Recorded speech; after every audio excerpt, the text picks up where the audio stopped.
1978 November 1 Kerala പിറവി ദിനം. ഇങ്ങനെ ഒരു പരസ്യം നമുക്ക് കാണാം. റാസൽ ഖൈമയിലെ ഇന്ത്യക്കാർക്ക് ഒരു സന്തോഷ വാർത്ത. ഗൾഫ് എയർ ട്രൈസ്റ്റാർ വിമാന സർവീസ് റാസൽ ഖൈമയിൽ നിന്നും ബോംബെയിലേക്ക് ആരംഭിക്കുകയാണ്. അന്നത്തെ പരസ്യമാണ് ഇത്. ഈ പരസ്യം ചെയ്തത് നമ്മുടെ സ്വന്തം മലയാളിയായിട്ടുള്ള കണ്ണൂരുകാരനായിട്ടുള്ള രമേഷ് ബാബുവാണ്. അദ്ദേഹം ലോക റെക്കോർഡിന് ഉടമയാണ്. ഇപ്പോൾ 1977 മുതൽ 24 വരെ പത്രങ്ങളിലും പ്രിന്റ് മീഡിയയിൽ, അതോടൊപ്പം തന്നെ ടെലിവിഷനിലോ അല്ലെങ്കിൽ സിനിമാ തിയേറ്ററുകളിലോ ഒക്കെ പരസ്യം നൽകി ലോക റെക്കോർഡ് നേടിയിട്ടുള്ള മലയാളി രമേഷ് ബാബു. അദ്ദേഹം ഈ റെക്കോർഡിനെ കുറിച്ചും മറ്റു കുറേ വിശേഷങ്ങളും പറയാനുണ്ട്. അദ്ദേഹം നമുക്കൊപ്പം ചേരും.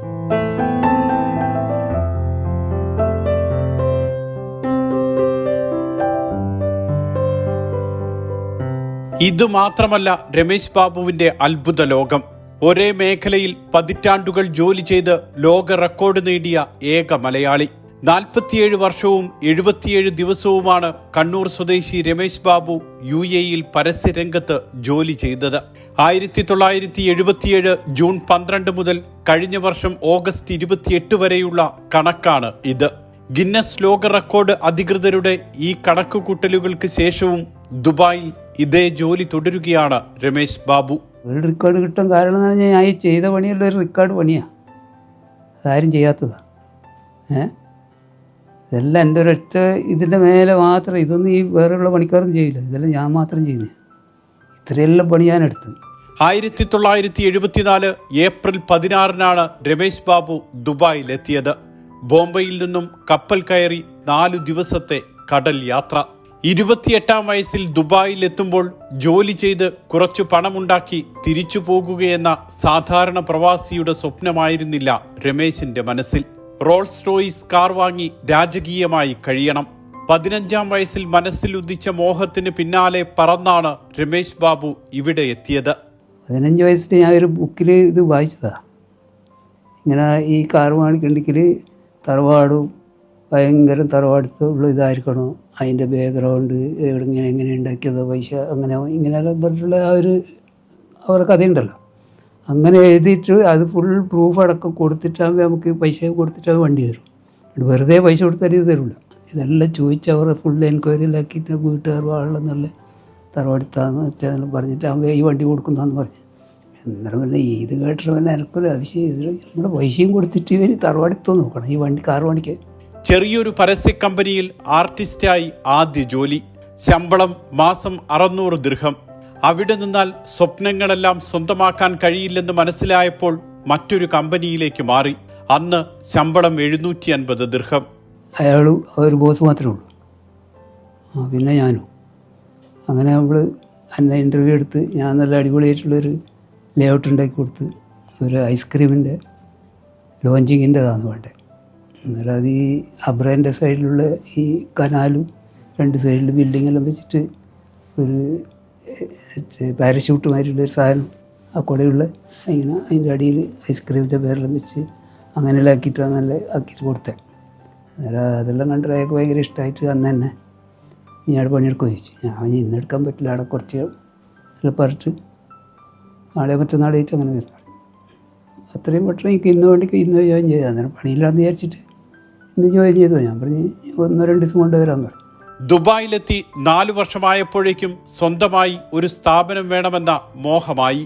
റോൾസ് റോയ്സിനും മറ്റു സ്വപ്നങ്ങൾക്കും ചെറിയൊരു ഇടവേള നൽകി 1977 അജ്മാനിൽ സ്വന്തം സ്ഥാപനം തുടങ്ങി.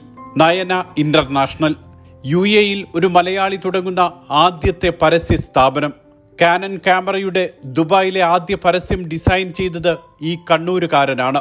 കാനുണ്ട്, പിന്നെ ഓജൻഡറിലില്ലേ AC-ൻ്റെ ഓജൻഡറിൽ, പിന്നെ നിത്തിൻഡോ ഗെയിംസ് എല്ലാം നല്ല TDK ഫാൻസ് എല്ലാം ജപ്പാൻ്റെ ഇതുള്ള. പിന്നെ ഓജൻഡറിൽ ഡയറക്റ്റ് ജപ്പാൻ എന്നുള്ള തന്നെ അതിൻ്റെ ഏജൻറ്റുമാരാണ്, ജപ്പാനികളാണ്. എന്നിട്ട് ഞാനായിട്ട് ഡയറക്റ്റ് കോണ്ടാക്റ്റ്. സ്വന്തം സ്ഥാപനം തുടങ്ങിയതോടെ രാവും പകലും ഉറക്കമില്ലെന്നായി. അത്രയ്ക്ക് തിരക്ക്. ദുബായ് വിപണിയിലേക്ക് കടന്നുവരുന്ന അന്താരാഷ്ട്ര ബ്രാൻഡുകൾ രമേശ് ബാബുവിന്റെ പരസ്യത്തിനായി കാത്തുനിന്നു. അക്കാലത്തെല്ലാം ഭയങ്കര സ്ട്രിക്റ്റാണ്. 2 ആഴ്ചത്തേക്ക് കൊടുക്കുക. എന്നിട്ട് ഇത് 2 ആഴ്ച ഞാൻ നാളെ തുടങ്ങിയിട്ട് 2 ആഴ്ച വരെ. എന്നിട്ട് ഈ നാളെ തുടങ്ങണമെങ്കിൽ 2 ദിവസം മുമ്പേ ആയിരിക്കും ഇത് പറയാം നമുക്ക് സെയിൽ പെർമിഷൻ കിട്ടിയിട്ടുണ്ട്, മറ്റന്നാൾ മതി, അന്നേരം ഇന്ന് നാളെ കൊടുക്കണം. ഇതിനെ കൊടുക്കുമോ? കൊടുക്കുക എടുക്കുമെന്ന് പറയും. അന്നേരം ഞാൻ പിന്നെ അതിൻ്റെ പണി എടുത്തിട്ട് എല്ലാം വരക്കാനെല്ലാം വരച്ച് പിടിച്ച് ഇതിലാക്കിയിട്ട് ഇങ്ങനെ ആർട്ട് വർക്ക് മാതിരിലാക്കിയിട്ട് ഇതാണ്. ഇതൊരു എക്സാമ്പിൾ, ഇത് നമ്മൾ കൈയോട്ട് ഇങ്ങനെ വരച്ചതാണ് ഈ പേരിൽ, മനസ്സിലായി?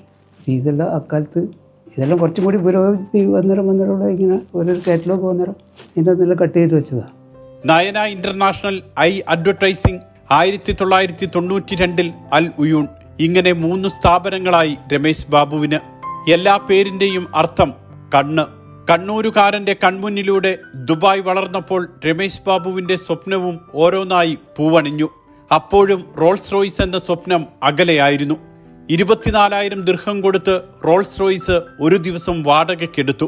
ആവേശത്തോടെ കാറിൽ കയറാൻ എത്തിയപ്പോഴാണ് കടയുടമയുടെ വാക്കുകൾ: വാഹനം സ്വന്തമായി ഓടിക്കാൻ തരില്ല, കോടികൾ വിലയുള്ള വാഹനം ഓടിക്കാൻ മറ്റൊരു ഡ്രൈവറെ കൂടെ അയക്കും. ഇതോടെ രമേശ് ബാബുവിനും വാശിയായി. പോകേണ്ട ദിവസം എന്ത് ചെയ്ത് ഞാനൊക്കെ രാവിലെ ചോദിച്ച് രാവിലെ പോയി. ഞാൻ വൈകുന്നേരം വന്നിട്ട് എടുക്കും. ഞാൻ പൈസയും മറ്റേ പാസ്പോർട്ടും ഇതെല്ലാം എടുത്തിട്ട് പോയെ. ഞാൻ പറഞ്ഞ് हमको शाम को हम 6 बजे आएगा, गाड़ी लेके जाएगा, हम एक दिन है, थोड़ा ज़्यादा है तो वो हिसाब पे तुम करो ना. അങ്ങനെ പറഞ്ഞിട്ട് പോയിട്ട് ഇവൻ പറഞ്ഞ് ക്യാ നീ ഐസ നീ ദേഖ. ഓരോ ഷോപ്പർ ഡ്രൈവർ വരും, പുള്ളി വന്നിട്ട് മറ്റേ ഇതുകൊണ്ടിരും ടൈം വാച്ചാണ്. എന്നിട്ട് എനിക്ക് എവിടെയാണ് പോകേണ്ടത് വെച്ചാൽ 24 മണിക്കൂറിൽ എവിടെയാണ് പോകേണ്ടത് വെച്ചാൽ പോയിക്കോ, നോ പ്രോബ്ലം. ഇവനുണ്ടോ ഒരുമിച്ച്. ഞാൻ हमको ऐसा नहीं मांगता, हमको ड्राइव करना. नहीं ये मिलियन का. हम बोला मिलियन का क्या है, तुमको कितना 24,000 तुमको देता है, फिर तुमको क्या है मिलियन. പിന്നീട് ബ്രിട്ടീഷ് പൗരനിൽ നിന്നുമാണ് റോൾസ് റോയ്സ് സ്വന്തമായി വാങ്ങിയത്. വർഷങ്ങളോളം ദുബായ് നഗരത്തിലൂടെ അതിൽ സഞ്ചരിച്ചു. സ്വപ്നങ്ങളെല്ലാം സ്വന്തമാക്കിയെന്ന അഭിമാനത്തിൽ കഴിയുമ്പോഴാണ് പല വിധത്തിലുള്ള പരീക്ഷണങ്ങൾ. ടെക്നോളജി വളർന്നു, പരസ്യരംഗത്ത് പുതിയ പരീക്ഷണങ്ങൾ വന്നു. കോവിഡ് സംഹാര താണ്ഡവമാടി. രമേശ് ബാബു ക്രമേണ പിന്നിലേക്കായി. ഇതിനേക്കാൾ വലിയ ചതി വർഷങ്ങളോളം കൂടെ നിന്ന സുഹൃത്തുക്കളുടെയും ചില കമ്പനികളുടെയും ഭാഗത്തു നിന്നുമായിരുന്നു. രമേശ് ബാബുവിന് ലക്ഷക്കണക്കിന് ദിർഹം നൽകാനുണ്ടായിരുന്ന പലരും മുങ്ങി. വിളിച്ചാൽ ഫോൺ പോലും എടുക്കില്ല. ഒടുവിൽ പ്രിയപ്പെട്ട റോൾസ് റോയ്സ് വിൽക്കേണ്ടി വന്നു. അതിന്റെ ഓർമ്മയ്ക്ക് ഈ സ്വർണ്ണ ചെയിൻ മാത്രമുണ്ട് ഇന്ന് സ്വന്തം. ലാസ്റ്റ് തന്നെ അങ്ങനത്തെ ഒരു സ്ഥിതി വന്ന് കുറേ ആൾക്കാരിൽ നമ്മളെ പറ്റിച്ച്, കുറേ ആൾക്കാർ ഓടിപ്പോയി. അങ്ങനെയുള്ള ആയതുകൊണ്ട് നമ്മൾ പൈസ കുറേ നഷ്ടപ്പെട്ട് ഒരു 3-4 കൊല്ലമായിട്ട്. പിന്നെ അതിനിടയ്ക്ക് കോവിഡും കാര്യമെല്ലാം വന്നില്ല. അത് വന്നെല്ലാം അതിന് ശേഷമാണ് പിന്നെ വളരെ ഇതായി. ജീവിതത്തിന് നിറവും രൂപവും നൽകാൻ ഒരിക്കൽ ഉപയോഗിച്ചിരുന്ന ഈ പേനകളാണ് ഇന്ന് കൂട്ട്. കാഴ്ചക്കാർക്ക് പുരാവസ്തു എന്ന് തോന്നുന്ന രമേശ് ബാബുവിന് അത്രയ്ക്ക് പ്രിയപ്പെട്ട കുറേ സാധനങ്ങളുമുണ്ട് കൂടെ. ആദ്യകാല പരസ്യങ്ങൾ തന്നെയാണ് ഇതിൽ പ്രധാനം. രമേശ് ബാബുവിന്റെ മുറിയിലെ ഈ AC-ക്ക് പോലുമുണ്ട് 4.5 പതിറ്റാണ്ടിന്റെ പഴക്കം.